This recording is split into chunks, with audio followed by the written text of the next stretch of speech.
महादेव, जिन्हें भगवान शिव के नाम से भी जाना जाता है, हिंदू धर्म के प्रमुख देवताओं में से एक हैं। उनकी कहानी अनगिनत रूपों में प्रचलित है, लेकिन यहां एक संक्षिप्त कथा प्रस्तुत है। प्राचीन काल में हिमालय पर्वत की गोद में एक तपस्वी रहता था, जिसका नाम शिव था। शिव का जीवन तपस्या और ध्यान में व्यतीत होता था।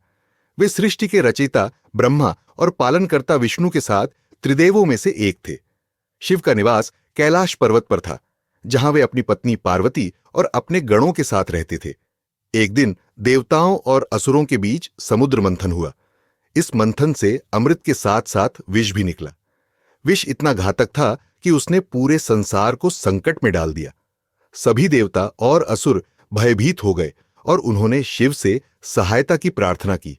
शिव ने संसार की रक्षा के लिए उस विष को अपने कंठ में धारण कर लिया। विष के प्रभाव से उनका कंठ नीला हो गया और वे नीलकंठ कहलाए।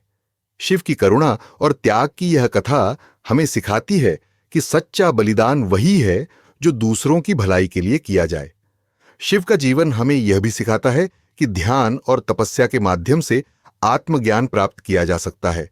उनकी तीसरी आंख ज्ञान और विनाश दोनों का प्रतीक है, जो यह दर्शाती है कि सृजन और विनाश एक ही सिक्के के दो पहलू हैं। महादेव की कथा अनंत है और उनके गुणों का वर्णन करना असंभव है।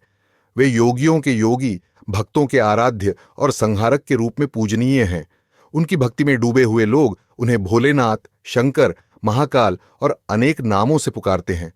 शिव की महिमा अपरंपार है और उनकी कथा सदैव प्रेरणादायक रहेगी। क्या आपको महादेव की कोई विशेष कथा पसंद है? प्लीज कमेंट करके जरूर बताना।